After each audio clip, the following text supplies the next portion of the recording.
blocks a vision. The future of public sector using blockchain technology. Mr. Julio Alejandro, Chief Executive Officer of Jada Consulting, United Kingdom. Thank you very much. As it appears in here, my name is Julio Alejandro. I'm from Mexican origin. I've been working with a number of companies, with organizations, with institutions worldwide. And I want to tell you a little about two things. The investigative research that I create for colleges and universities, and my personal experience with working with international governance systems.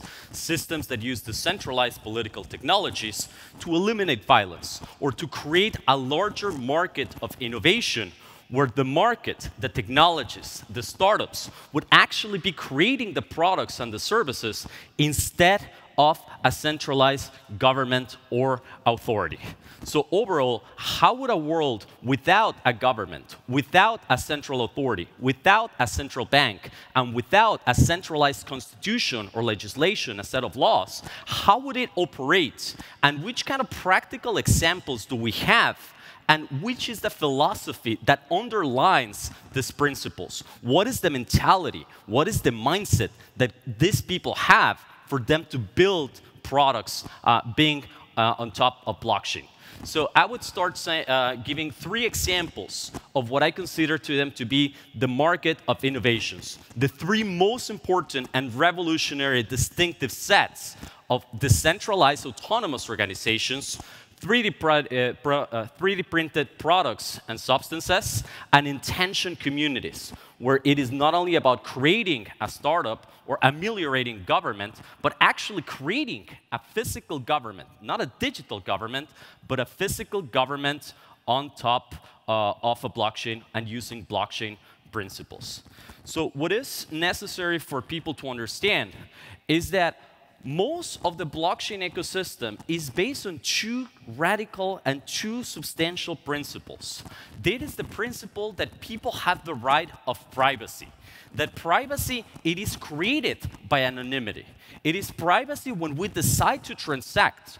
When we decide to transact a commercial transaction, a financial transaction, information in terms of a file, a YouTube video, a message on WhatsApp, any information or ideas that we share, but also an agreement that does not involve a government or a centralized authority, but an agreement of how do we collaborate, how do we exchange something, and how do we build a contract which does not involve the so-called social contract that economists, politicians, and statists perceive as they exist, but how do we build these ideas? So I'll first start talking about DAOs, or decentralized autonomous organizations, and would provide you some ideas of how have we researched them in the past, and how have I worked individually with many of these intention communities and systems of organization. So a DAO, or a decentralized autonomous organization, as its name implies, it has to be autonomous. It does not have to be correlated with one jurisdiction, one government, or one central currency. And it has to be decentralized because it eliminates the foreign attacks, the vector attacks, or the single point of failure. Not only a government or an international organization, but foreign actors that try to attack it and try to eliminate that organization because of malicious purposes. And when we mean an organization, we can mean a government, we can mean an institution, we can mean an international organism. We can mean a startup. We can mean a building. We can mean the people that are actually creating this conference, or anyone that wants to build any system, any institution of human collaboration. And it is self-sustainable, as it provides the intelligence and the decision-making to mathematics. It provides the decision-making to algorithms. It is a machine-to-machine, a computer to a computer that uses decentralized systems and networks to make the best prediction about how to rule an organization in the most efficient way. It can create trade, or to buy and sell products and assets without a central intermediary. It can provide membership, rights, and access to the group of people in this conference or in this country so they can create voting, so they can organize themselves.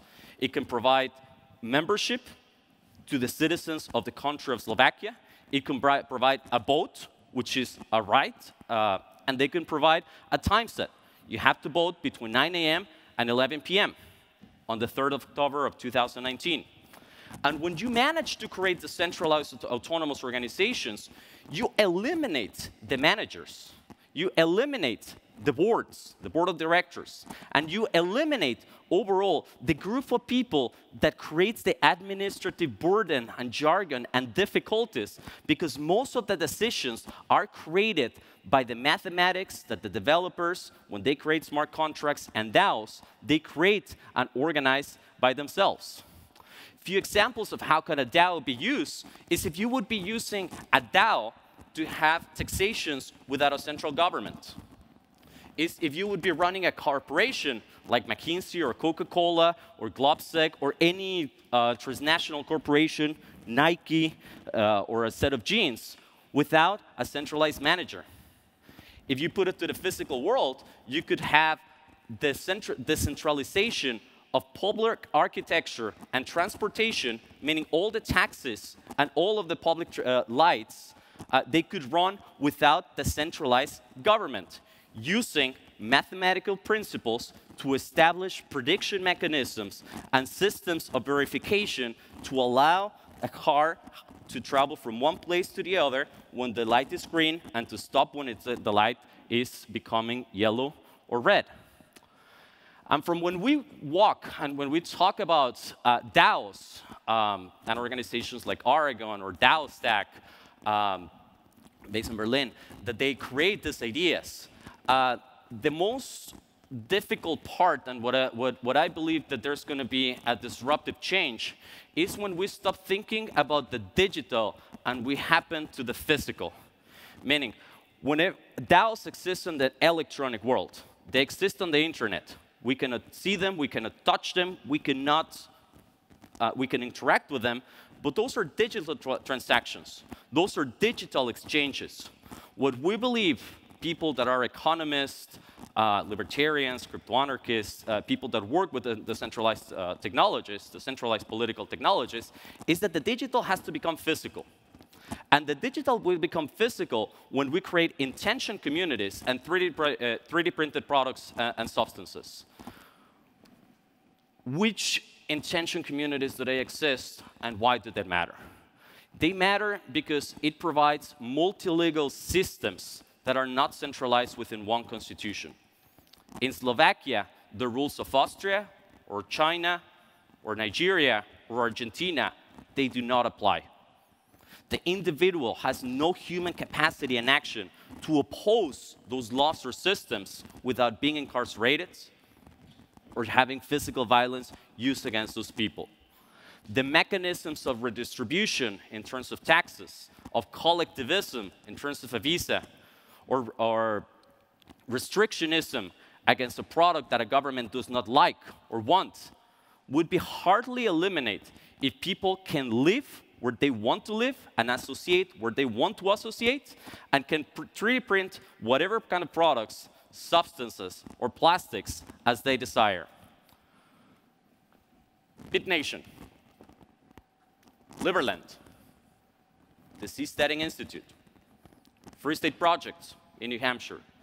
There are multiple and well-known and documented projects that have existed for 5 years, even 10 years within these ideas, that need the use of blockchain as a technology that provides censorship-resistant resilience against foreign attacks, and trust between multiple groups of parties that they do not want to interact, they do not trust each other, but want to interact with each other. What BitNation does, me being one of their 9 members of their advisory board, is that it creates a jurisdiction as a service.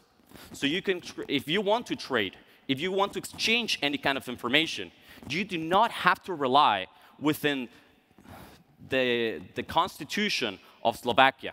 They're smart politicians. They're brightest ideas. They're honest, they're transparent, they're capable, the best and the brightest that you have within their parliaments. You can exchange this information within a peer-to-peer basis. And you can choose the legal system that you choose to have. It can be the Chinese, or it can be one that you create between yourselves. If we're creating an agreement, a commercial agreement, where does the idea of peer-to-peer involve the government? Where does it involve a central bank?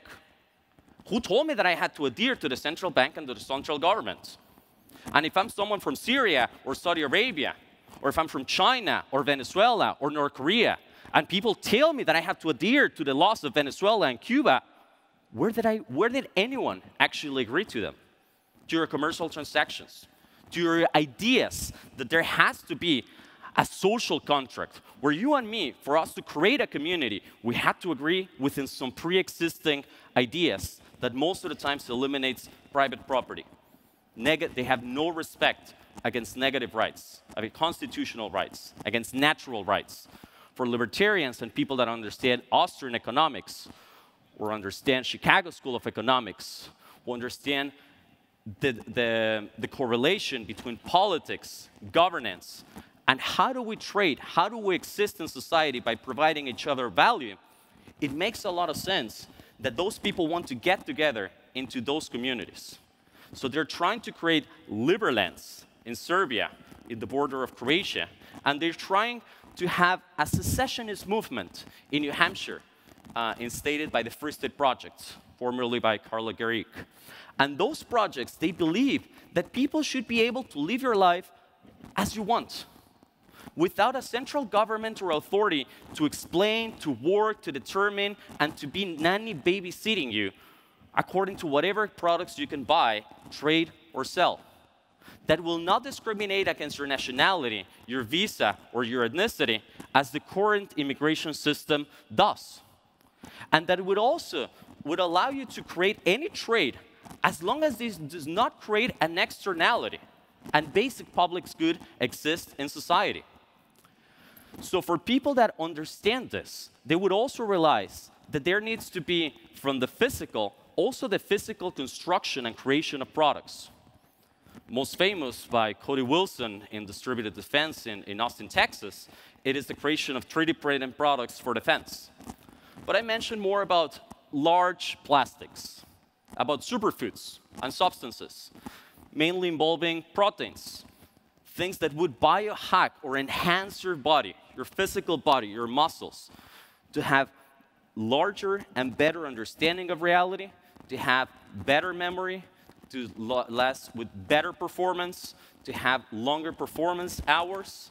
And those products that are regulated by the FDA or by the local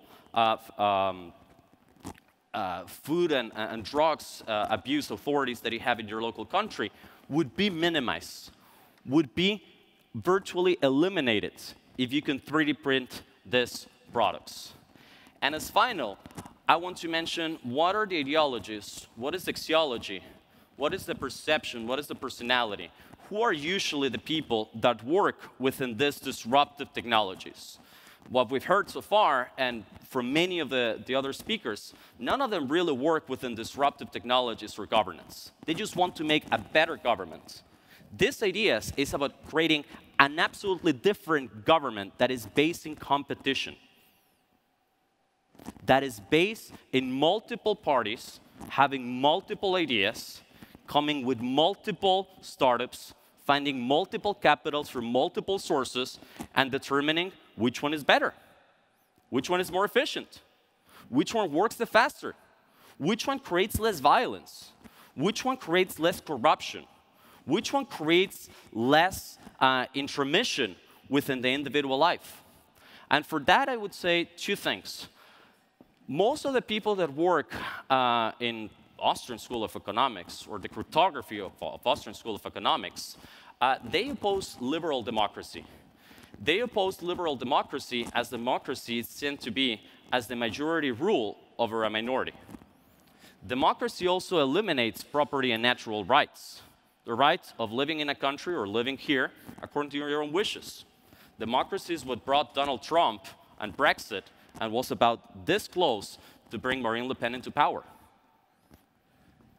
And liberal in the sense that liberalism, what it provides is a welfare state. And what Austrian economists believe is that when you create a system of creative innovation, of creative destruction, you learn to start building or constructing the process of deconstruction of the nation state. That you're still building the elimination of systems of violence, of coercion, of laws and legislations which you ignore, but you have and are forced to adhere within these ideas. It creates the idea within Milton Friedman that social markets can better solve and provide universalization against poverty, against the lack of free education, against the lack of free healthcare, or against the expensive sides of governments. It also provides the idea within Schumpeter, Joseph Schumpeter, also Austrian, that when you create a market of innovation and you let individuals alone to have the capacity to think, to create, and not punish them, social responsibility and social markets, or what Hayek talked about, spontaneous order, would arise. So for this, I have two last messages for two groups of people. For the ones that favor innovation in government and the public administration, it is very important for you to create less taxes, not more taxes. Less regulations, not more regulations. And please, don't smart regulations and smart politicians.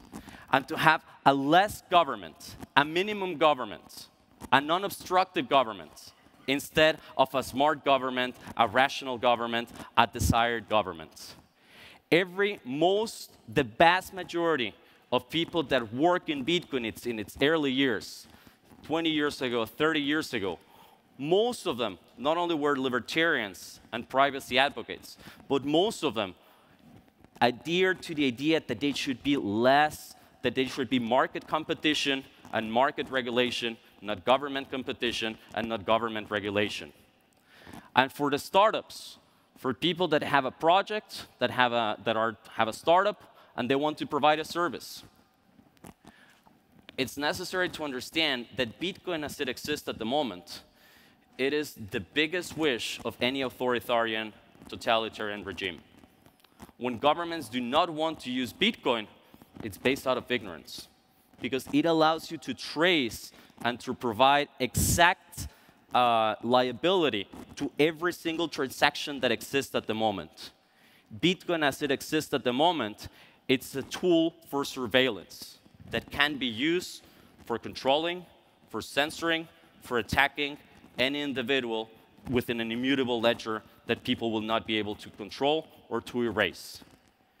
A Bitcoin without encryption, a Bitcoin within a privacy encryption, a Bitcoin that it is not Monero, a Bitcoin that it is not Bibix, that is not Zcash or Dash, or the private state channels of Eternity, would likely lead to more government oppression.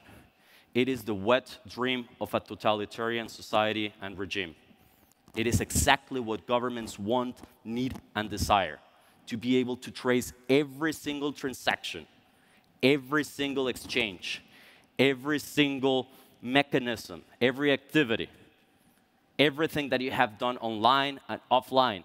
They would be able to trace everything within a public, accessible, open source model like Bitcoin. We need to move, and I'm speaking to the startups, to a society of privacy, to a society where we have individuality to exchange voluntary interactions on a private manner. So for everyone that has been here, I thank you very much for your time. My name is Julio Alejandro, and I'm the CEO of Jada Consulting. Thank you very much. Thank you.